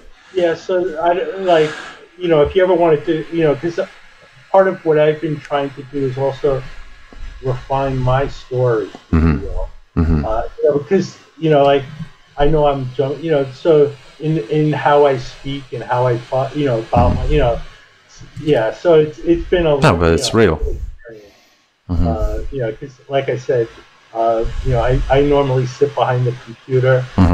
Public speaking is not my, you know, and I think about why that career, even though, like, I know why, like, at a very early age I was very into electronics, technology, and it was the birth of, you know, like, this mini computer, and, you know, one of my uncles pushed me and, you know, exposed me, and, you know, like, I have on my wall my first computer, and my parents framed it and said it all started with a 5th grade present. Oh yeah, nice. But I like that sort of, whether it's that solitary working in the computer, focus, or whether it's I'm out there running in my own head. It's interesting. So public speaking is not come naturally, and that's why I said, you know what, I'm going to start pushing myself to be uncomfortable. Nice. So that's why I feel like sometimes maybe this first episode might not be the cleanest. So I think people will appreciate it. You know what? I will gladly kind of advertise it on the David Goggins subreddit. I'm pretty hopeful that there will be a bunch of people who yearn for something like that, you know, for something real. Yeah, it's interesting. Not one person reached out to me besides you. Oh yeah. On that post. Nice. It got upvoted. I was, you know, because I was, you know, looking for, you know, and maybe if you know, we could talk more, you know, partner. But I was also looking for people who want to talk, and finding people who want to talk is not easy. I know. It's interesting. People have been different in their response, have been really different in their response. How are you? Have you thought about how you will go about bringing guests on your potential show? Well, my initial thought was I would throw a net out onto stuff like Reddit. Right. But seeing that I got no responses, man, I don't know. You will probably be like number 9 on the channel, and those previous 9 people, one of them is a friend of mine. The others is just a miracle that they've responded, to be honest. I said in one episode, I keep wondering why people agree to my shady offers, because it's crazy. It's pretty crazy. But you know what? Also, like, to insert a bit of hope in you, people love talking. People love talking about themselves, and people love talking about what they love. So, you know. No, I definitely am a believer in that. You know, that, because I know myself. My wife says I don't shut up at times. But also, what do you think about single episodes when you just record. That takes a bit of a different skill, and you have to become comfortable talking to the camera and mic. But I'm sure even if you just ramble about whatever like that individually by yourself, that will also find some audience. No, it's like I said, it's one of the things I'm going to push myself to be uncomfortable with. Right. Like I said, I have one of the people that I met in jiu-jitsu. He has a jiu-jitsu podcast. So actually, I'm going to take him out to lunch. So I can learn more about what he's doing and how he talks to people. Yeah, and then you invite him over, and then he spreads the word, and maybe some of his. And I want to get a cat. Like right now, I'm using a webcam. Yeah, me too. I know I could I need to better set up myself so I can look. No, if your location is good, you can probably do it like offline, like Rogan does. You just get a good table, bunch of mics, some nice camera. That's it, and you're good. Yeah. So I definitely, but I just need to start and I'm going to start self-talking, practicing. And it flows. Trust me. Once you hit that. It flows. You just gotta, sometimes, man, my channel's got like 30 subscribers. Sometimes I record some videos and then I delete them because I looked at that shit and I think, you better not recording for the sake of recording. And it gets addictive. It gets really addictive because it's like posting on any other social network. Some sort of, these bastards who've designed these social networks, they really knew what they did because this likes, this feedback, whatever, everything gets you. It gets you. I don't know if that was the initial purpose, but yeah, no, definitely. I find myself when I would want to post in the early days, why am I posting? Why am I putting this out there? And then I'm like, I want someone to look at this. I want someone to see it. And so I start, but it was that recognition of it that helps you own it. Like Goggins talks about. Recognizing something, and then now that won't control you on autopilot or whatever. Now you own that. Yeah, well, and also thanks God Goggins got Instagram page, right? Yeah. Where would we be without that page? And Cameron Haynes, I'm sure you're aware of Cameron, who Cameron is, right? I am aware. I really I follow David Goggins. I only enjoy the posts where he actually talks about, I post something where he's talking. There are lots of posts where you post in your book, and I get that point that you got to post that, push that, and I don't fault him. Have you read the second book, by the way? I have. I've listened to the second book. It's I'm a believer. One of the things I refer to myself is I call myself a disciple of discipline, and I'm a disciple of Goggins. So I say that all the time, and but a discipline in a disciple not in the terms of idolization, but in terms of an idolization of smart one, of right? The message, not of the person. An idolization of the message. So I will absolutely own that I idolize the message that he preaches, and I think it's a valuable one. Indeed, for sure. Well, that's a smart approach, and it's been giving you results, as we can see. Well, thank you very much, Alex. It's been nothing but pleasure. I will drop this bad boy probably tomorrow or maybe day after tomorrow. I gotta get in a bit of sleep because it's a bit late currently. And thanks once again. I'm sure we will repeat it. Yeah, definitely. I'd love to talk to you in the future. Thank you very much. Take care. See ya. Bye-bye.